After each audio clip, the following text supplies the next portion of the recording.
स्वागत है दोस्तों। स्टडी फॉर यूपीएससी में हम लोग करंट अफेयर का सीरीज पढ़ रहे थे, वो भी मंथली वाइज, जिसमें मई 2025 से शुरुआत किए थे और जिसका पार्ट 2 है। देखिए, इसमें पहला टॉपिक जो आपको चर्चा में था वो था आपको SOPFM, ठीक है, SOPMF। देखते हैं ये क्या होता है। तो ये चर्चा में क्यों था, तो देखिए, एक लेबोरेटरी है जिसका नाम है ओक रिज नेशनल लेबोरेटरी। यहाँ के शोधकर्ताओं ने क्या किया, इस तकनीक का क्या किया है, आविष्कार किया है। किसका? SOPFM तकनीक का, ठीक है, जो क्या करता है, फेरो इलेक्ट्रिक सामग्रियों में डोमेन दीवार की गतिशीलता के वास्तविक समय देखने के लिए एक माइक्रोस्कोपिक, क्या है ये, तकनीक है, ठीक है। फेरो इलेक्ट्रिक सामग्रियों को में जो डोमेन वॉल होता है उसके डायनामिक को देखने के लिए, वो भी रियल टाइम में, वो जो तकनीक है उसका नाम है आपको SOPFM, ठीक है। इसके बारे में और डिटेल देखिए कि अगर इसका फुल फॉर्म की अगर बात करें तो इसका फुल फॉर्म होता है scanning oscillator piezo response force microscope, है ना, यानी कि माइक्रोस्कोपी। समझ में आ रही बात? अब ये है क्या, तो यह एक उन्नत नैनो स्तरीय तकनीक है। ये क्या है? नैनो स्तरीय तकनीक होता है जिसका उपयोग फेरो इलेक्ट्रिक पदार्थों के विद्युत यांत्रिक, यानी कि इलेक्ट्रोमैकेनिकल गुण को मापने के लिए किया जाता है। यानी सिंपल अगर बात कहें तो पहली बात, ये SOPFM क्या है, तो ये है नैनो टेक्नोलॉजी का एक माइक्रोस्कोपी, जिसका काम है आपको फेरो इलेक्ट्रिक मटेरियल में जो इलेक्ट्रिक या इलेक्ट्रोमैकेनिकल प्रॉपर्टी है उसको मापने, उसको मापने के लिए इसको बनाया गया है, ठीक है। यानी कि यह तकनीक जो है ना, वो आपको एटॉमिक फोर्स माइक्रोस्कोप का ही एक विशेष रूप है, ठीक है, एटॉमिक फोर्स माइक्रोस्कोपी का, ठीक। देखिए, इसमें जो एक एक शब्द है ना, उसके बारे में पहली बात तो ये समझते हैं कि पीजो रिस्पॉन्स का क्या अर्थ होता है, ठीक है। देखिए, अगर क्वेश्चन आएगा तो यहीं से आएगा कि ये जो SOPFM जो है आपको शब्द चर्चा में था, इसमें ये पूछ सकता है कि इसमें P शब्द का क्या अर्थ है, या नहीं तो इसका उपयोग पूछ सकता है। तो उपयोग यहीं पे खत्म हो चुका है। फेरो इलेक्ट्रिक पदार्थों के इलेक्ट्रोमैग्नेटिक गुण को मापने के लिए, वो भी रियल टाइम स्केल में, ठीक। अब इसमें पीजो रिस्पॉन्स का क्या अर्थ है? बहुत सिंपल अर्थ है कि किसी पदार्थ में जब विद्युत क्षेत्र, किसी पदार्थ पर जब विद्युत क्षेत्र लगाया जाता है, यानी कि जब उसमें विद्युत उसमें प्रवाहित किया जाता है, तो होता यह है कि वह यांत्रिक रूप से, यानी कि मैकेनिकल रूप से वो विकृत हो जाता है। क्या हो जाता है? विकृत हो जाता है। तो इसी प्रॉपर्टी को हम लोग पीजो रिस्पॉन्स कहते हैं। मतलब क्या हुआ, कोई पदार्थ है जिसको हम विद्युत क्षेत्र में लाए और वो मैकेनिकल रूप से विकृत हो जाता है, ठीक है, उसको हम लोग क्या कहते हैं, पीजो रिस्पॉन्स कहते हैं। यानी कि ये जो विकृति है ना, उसी को हम लोग क्या कहते हैं, पीजो रिस्पॉन्स कहते हैं। अच्छा, ये काम कैसे करता है, इससे और ज़्यादा आपको समझ में आएगा। देखिए, होता क्या है कि ये जो एक नुकीले AFM टिप को क्या करते हैं कि सैंपल की सतह पर रखते हैं, ठीक है। फिर टिप के माध्यम से AC वोल्ट आपको दिया जाता है और फिर यह पदार्थ जो है, यदि पदार्थ मान लीजिए कि पीजो इलेक्ट्रिक या इसी का दूसरा नाम है फेरो इलेक्ट्रिक होता है, तो वह आपको ऑसिलेट करने लगता है और यह कंपन जो है आपको स्कैनिंग ऑसिलेटर के द्वारा मापा जाता है, ठीक है। इससे पदार्थ के डोमेन संरचना, यानी कि उसके अंदर की संरचना और उसके गुणों के बारे में पता लगता है। देखिए, तो इससे आपका एक आइडिया निकला कि ये जो SOPFM जो है ना, वो क्या है, तो यह एक आपको माइक्रोस्कोपिक तकनीक है जो फेरो इलेक्ट्रिक मटेरियल के जो डोमेन स्ट्रक्चर है उसके बारे में आपको आइडिया लगाता है, ठीक है। अब ये फेरो इलेक्ट्रिक मटेरियल क्या है, इसके बारे में ध्यान देते हैं। देखिए, ये जो फेरो इलेक्ट्रिक या इसी को पीजो इलेक्ट्रिक भी कहेगा तो कन्फ्यूज नहीं होइएगा। तो फेरो इलेक्ट्रिक मटेरियल वे पदार्थ होते हैं जिसे बिना किसी बाहरी विद्युत क्षेत्र के भी अस्थाई विद्युत ध्रुवन पाया जाता है इसमें। ठीक है, देखिए अब क्या है ना कि इसमें अगर विद्युत ध्रुवन के बारे में भी बताया जाता है तो बहुत ज़्यादा डिटेल हो जाता है, ठीक है ना, और वीडियो लंबा भी हो जाती। ये सब जो है ना इसको हम लोग साइंस एंड टेक में ज़रूर पढ़ेंगे। ठीक है, फिलहाल आप फेरो इलेक्ट्रिक मटेरियल का डेफिनेशन बस देख सकते हैं कि ये वैसा पदार्थ होता है जो बिना किसी बाहरी विद्युत क्षेत्र के भी अस्थाई विद्युत ध्रुवन यानी कि परमानेंट इलेक्ट्रिक पोलराइजेशन इसमें पाया जाता है। ठीक है, और इस ध्रुवन की दिशा को बाहरी विद्युत क्षेत्र लगाकर बदला जा सकता है। ठीक है, अगर इसमें हम क्या करेंगे, बाहर से अगर कोई विद्युत क्षेत्र लगाएंगे तो इसका ध्रुवन जो है वो बदल जाएगा, इसकी दिशा बदल जाएगी। खासकर इसका एग्जाम्पल याद रखिएगा, इसका एग्जाम्पल होता है BaTiO3, इसके अलावा PZT और LiNbO3 और रोसेला साल्ट इसका एक एग्जाम्पल है। ठीक है, तो आप लोग इसका नोट बनाइएगा। इस वाले टॉपिक में जो है ना ज़्यादा कुछ इम्पोर्टेंट नहीं है, इम्पोर्टेंट बस इस बात का है कि ये जो तकनीक चर्चा में आई ना वो तकनीक का काम क्या है, तो इसका काम है आपको फेरो इलेक्ट्रिक पदार्थ के इलेक्ट्रोमैग्नेटिक गुणों को मापना।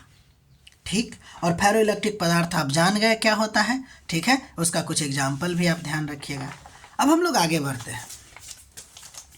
ठीक है, अब देखिए क्या है कि भारत की भूमिका को लेकर अंतर्राष्ट्रीय वित्तीय और धन शोधन जो संगठन है ना वो उस पर कुछ चर्चा किया था। ठीक है, तो उससे रिलेटेड जो धन शोधन संगठन है ना उसके बारे में कुछ चर्चा करते हैं और देखते हैं कि भारत उसका मतलब कि सदस्य है कि नहीं, जिसमें पहला नंबर आपको आता है FATF।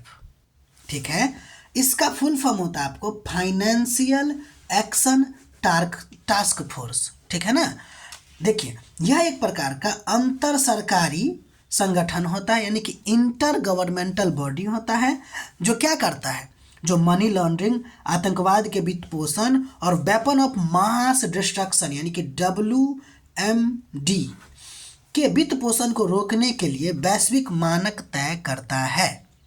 ये बात याद रखिएगा। ठीक है, FATF का क्या काम है। पहली बात तो ये इंटर गवर्नमेंटल बॉडी है यानी कि अंतर सरकारी संगठन है। देखिए इसकी जो स्थापना है आपको 1989 में हुआ था और भारत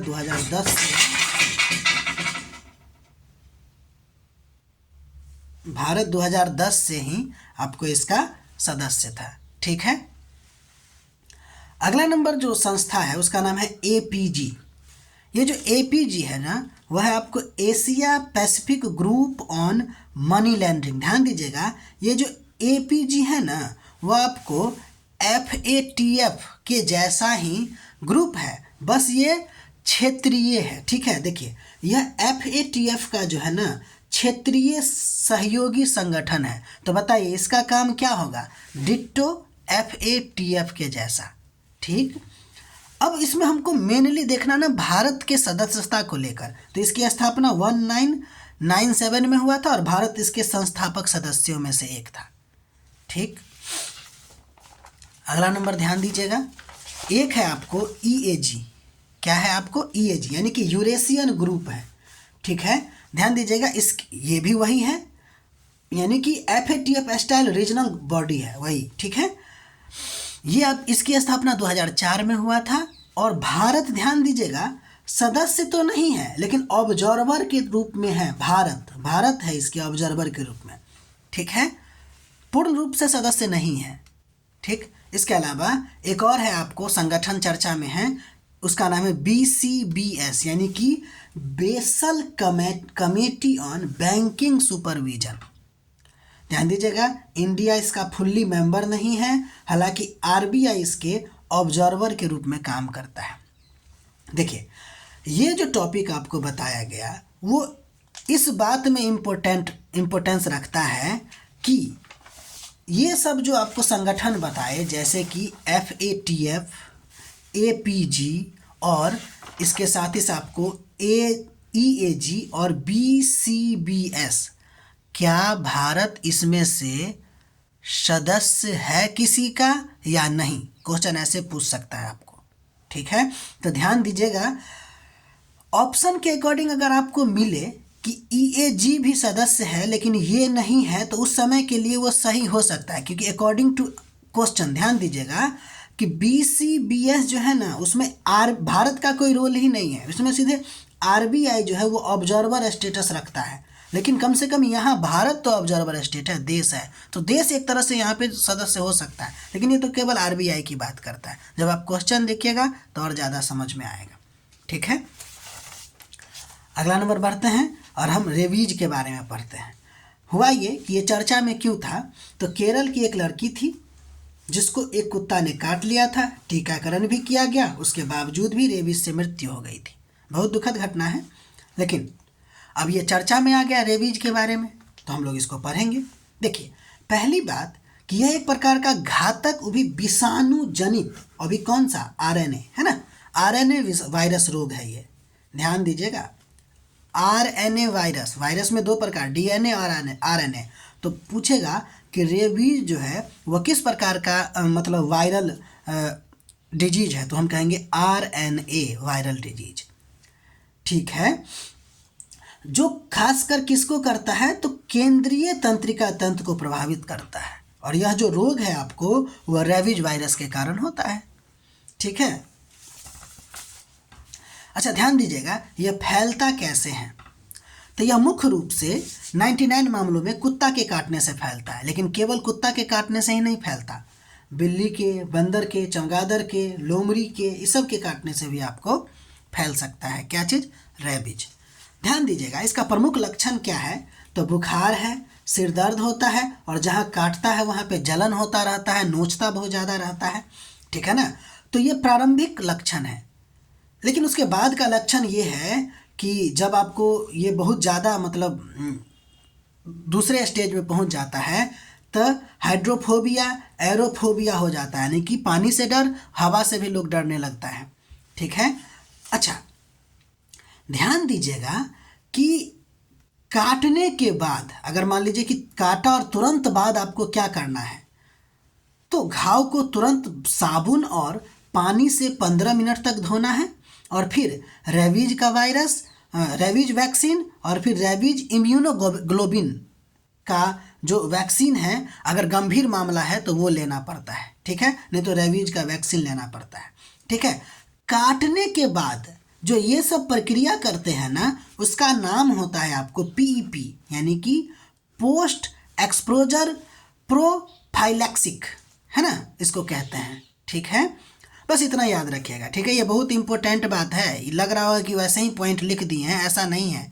क्वेश्चन जब बनेगा तो आपको लग सकता है कि हाँ भाई ये पॉइंट है।